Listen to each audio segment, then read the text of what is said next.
Hey y'all, welcome back to the party. It is me, your girl Brittreacts, and today we're going to react to Andrew Schulz and Charlamagne talking about the documentary heard around the world this week. This is the Diddy documentary produced by 50 Cent and some other people. The title of the video is Andrew Schulz on 50 Cent's Diddy doc with Charlamagne. Let's go. You are now tuned into Brittreacts. See the 50 doc? Not yet. Me neither. You saw it, Alex? I watched the first two episodes. How was it? Fire? Let's go, Really? Fifth! Wow. I was impressed.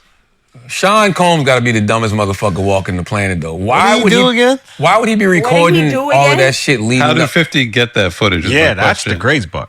I heard So like the first 10 minutes, and Because- it's like footage from Diddy right before he got arrested. they said because Diddy was either shooting a documentary or Yeah. had somebody filming everything. Yeah. So he bought the footage from that company? That would be my guess. That's hilarious. That's what I heard. So Okay.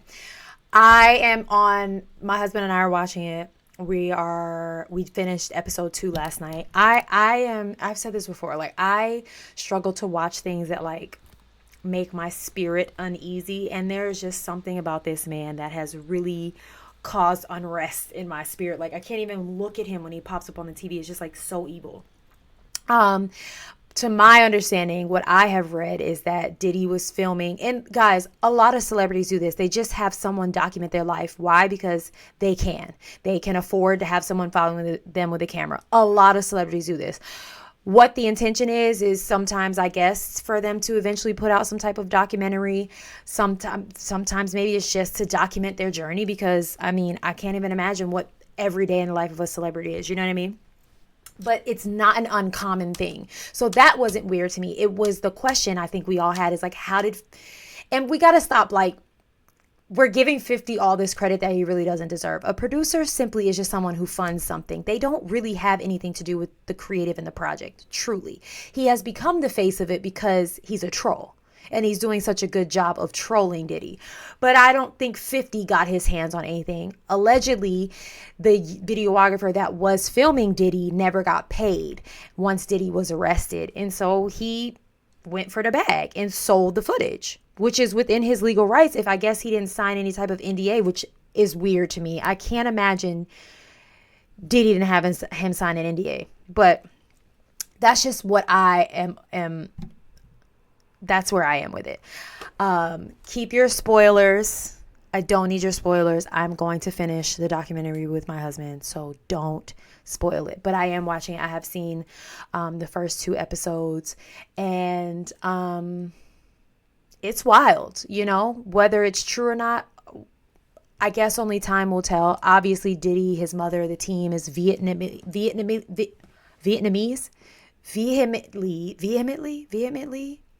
Is that how you say that? Anyway, moving on. They are really denying it, which we all, I'm sure for every fact and hard truth there is in this documentary, there's something that is embellished, inflated for views. I'm sure. I feel like every documentary is. I'm also sure there are 30 other perspectives that we won't ever get. Here are my 2 things. Where are all the people that really knew, and why are they not talking? And I've been thinking this since the day Diddy started going down. Mary J. Blige, you know a lot and you're not saying anything. J-Lo, you know a lot and you're not. There's a lot of people who were super close to him for a long time that have not come forward and said anything. And that is where I feel like there's some stuff. So anyway, that's my one takeaway. The second takeaway is, listen, 50 Cent has a chip on his shoulder, a vendetta, and he has a score to settle with Diddy. If you don't know, the Jane Doe that was in court was his baby mother. They have a child together and they were in a relationship together.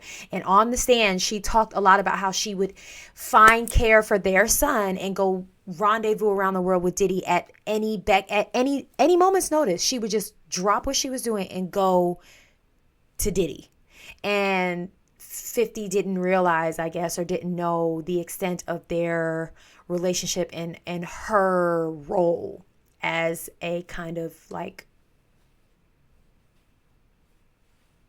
escort is what he calls her. So he's settling the score with Diddy while Diddy's in prison. Say what you want about it, but the man is a professional troll, and I think he's got some karma coming his way. Whenever that happens, who knows? I'm not God. But for now, he wins. I don't know what else to say. I heard something like that. I don't fucking know. But why would you be recording that if you did it? I think he thought he was going to get off. Beat it, and then he would have a document of him overcoming the situation. But showing what? I mean, it's Him not nothing. wanting- It's nothing like particularly inflammatory. It's just him going around the city and talking to his attorneys and trying to figure it out. But it's juxtaposed against. They have a lot of incredible archival footage. Like they really spent a lot of money. And when you look at it, you're like, God, like Diddy really has been in the press for 35, 40, basically his whole life. and they go way, Scandalous way back. Like, press. I heard they go back to Scandalous. the basketball game. And before that, I mean, there's pictures. That was crazy. This basketball game that happened, was it in Harlem, where 9 people were trampled to death? I'd never heard that story. And the fact that this is basically what they're saying, his catapult into fame, this made him famous. You want to talk about sacrificing souls? Whew. Pictures of him in Mount Vernon as like a 5-year-old kid, childhood friends. Like it's very thorough. I mean, the one criticism I've read, and I don't know how fair it is Andrew, stop. it doesn't delve into the messing victim with your stories as much as it could. But I'm only 2 mustache. episodes Why in, is and he there is doing one that? woman in I think episode 1, and it's like a very emotional scene where she recounts some of the stuff that happened to her. Like I think The it's well video, done so she far. was in the I'm video. gonna watch it this weekend. I just, for me, it's just like I don't know why you would be recording that. 'Cause from the clips that I saw, it just seems like the highest level of arrogance, and it seems like I was telling my husband that this is narcissism at its finest. This man was fully convinced that he had the money and the power and the connections to get off. And so he was acting as normal as possible, because in his mind, if he acts normal, everyone's going to think nothing was wrong. Everyone's going to think he was innocent. This is the finest case of narcissism you could ever see. That's exactly what it was. He's like, life is going on as usual. He's sitting around having conversations with his yes men, his stylist that like rides on a bike behind him and sits around a yes man. These are the most dangerous people to have around a narcissist. That's all it is. He wanted to conduct life as usual. And he's like, "Why? We're going to record this. We're going to record me getting off. We're going to record my lawyers making this disappear." It didn't age well, now did it? he's just trying to manipulate his way out of this Oh, situation. he talks about that on the tape. That's what I'm saying. Wow. Like, This is how we're going to play the media. This is how we're going to manipulate the media. What? Wow. Oh, but imagine if you're recording it thinking you're going to make the doc. He wasn't why thinking would he's I going to put ever any put of Don't that. say that out loud. It's like the book example. That's it. He was trying to control the narrative. So he thought, this is going to be footage for me. So when this case gets thrown out, I'm going to make a documentary about what I went through and how I overcame this case. So he was talking freely. It was his footage. He didn't think anybody was ever going to see this, which is also crazy to me, because if your house in LA just got raided by every federal agency there is. Here go my husband while we're watching it. He was like, that hotel is like kind of small. Shouldn't he like be in a really big suite or penthouse or something? But yeah, it's all right if she writes a book because we'll go back and edit Yeah. it. What happened is they recorded it. They probably thought they could edit it and frame it how they wanted to. And then shit fell apart. And I'm guessing whoever filmed it was like, well, he's never going to buy this footage from me because he's in jail now. And then 50's tapped in. Oh, I have to see this. But why would I ever, my point is, why would I ever be talking like that in front of anybody? Even if I felt that way. Narcissism. Why would I be having that Psychopath. conversation to be Well, recorded? that's one of the themes in the doc is that at a certain point, and they trace it back to City College, because he skated on that, essentially, he believed he was untouchable. Skated on That's it. Shine. He felt like he skated on Shine, skated on City College, skated on J-Lo, the whole gun case, skated on Tupac, skated on Biggie. This man was convinced he was immortal. He was convinced. He really, in his mind, thought, you can see it as he's talking in this documentary, like he was frustrated that it was harder than I think he expected it to be, but he fully expected to be like acquitted. Fully expected. And then when his sentencing came, he fully expected to be released on jail time. And there's still no humility. There's still no humility. Everything, the whole first 2 episodes really shows you how he has always framed a narrative, how he has always controlled every minute detail down to the thoughts. It's scary. But what y'all don't understand is how many people walk among us like this. They just lack the money, the power, and the connections to get to this level. But there are a lot of people among us like this. Did they talk about that? I mean, we haven't even got. I mean, the first episode, it's still Uptown Records, right? And they have some really like crazy footage from inside the event at City College, which I've never seen before, and you can see him in the middle of like so the chaos. It's pretty damning footage, and the case that's made is he beat that. He had no business beating that. The label at that time wanted him gone. Andre Harrell fought for him, kept him around, and then once he got Andre past that, he's him. like, I can do anything. I can do anything. I just fucking had an event and 9 people got killed, and I'm the king of New York. Disgusting. I'll tell you one thing too, man. A lot of people saying shit like, they think 50's being vindictive. He is. To those people, I say, you just don't know the backstory of 50 and Diddy. You know what I mean? And even if people be like, well, yeah, we know Diddy was messing with 50's baby mom or whatever. Yeah, that's one thing. But you can't be a person taunting. Yeah, they're also, I said that. But there is like long-standing beef. But 50 alluded to it being a one-way beef. Like whatever the issue is, who knows? But they have had a long-standing hip-hop cultural beef, but I don't think that's why 50 is doing this. The other person about it. I think what's good about the film, and I don't mean this as a diss, you don't feel 50's fingerprints on That's it. good. Yeah, it You're doesn't- right. Yeah, it doesn't not at all. feel No, like I'm not 50's saying they are fingerprints on obviously it. there, and I can see the places where, in my opinion, there's certain information in there that only a 50 could get or have knowledge about, but you forget about him immediately. I agree He's with not that. narrating it. He's not in it. It stands on its own. Is 50 the greatest anti-hero in hip-hop? Without a doubt. He might be one of the greatest anti-heroes in entertainment, period. Notice I didn't say villain. No, he's an anti-hero. Yeah, he's an anti-hero. He's Stone Cold Steve Austin. Stone Cold Steve Austin. He's Yeah, The Rock he's- when The Rock was a heel. You Yeah. know what I mean? And the reason I say he's number 1 over Tupac is because 50's lived. He's still here. You know what I mean? Yeah. God bless the dead. You know what I mean? But we don't know what Pac would have been at 40, 50, 50-something years old. One thing we know about 50 Cent, he is committed to being the anti-hero. When 50 Cent said on Life's on the Line, nobody likes me, and that's okay, because I don't like y'all anyway.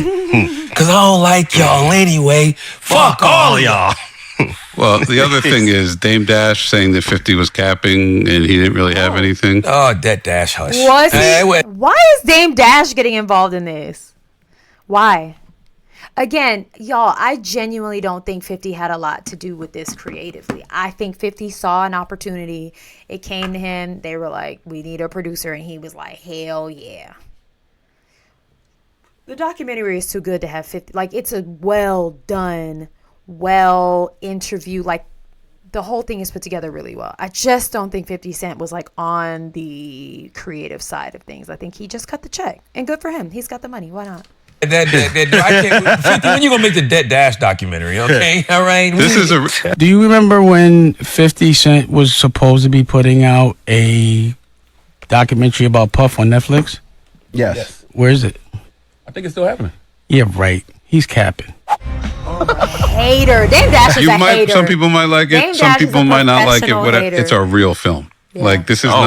wow. Okay. This is legit. Wait, And I'll say this: I came from the doctor's office today. The receptionist was talking about it. Does Andrew not remember that he's on camera? Like, normally I laugh about the way he sits, but like this, like rubbing his, like, it's like distracting. It's like, are you okay? Over the phone. It's the number 1 most watched thing on I Netflix was right on now. the subway. The guy coming up the stairs was Everybody's talking about it. talking I Chris, was it's the like, number 1 most watched. We were talking about it in the mom circle at the homeschool co-op this morning. And I'm the only black woman in this co-op. I'm only telling you that to show you that it is not just in the hip hop culture. I am the only black mother in a suburban white mom group, and I love it there. But I'm just showing you the impact this documentary it's the Red Bull. I gotta put it down. This documentary has had, that it is surpassed hip hop and liking hip hop music, and like this is a world thing.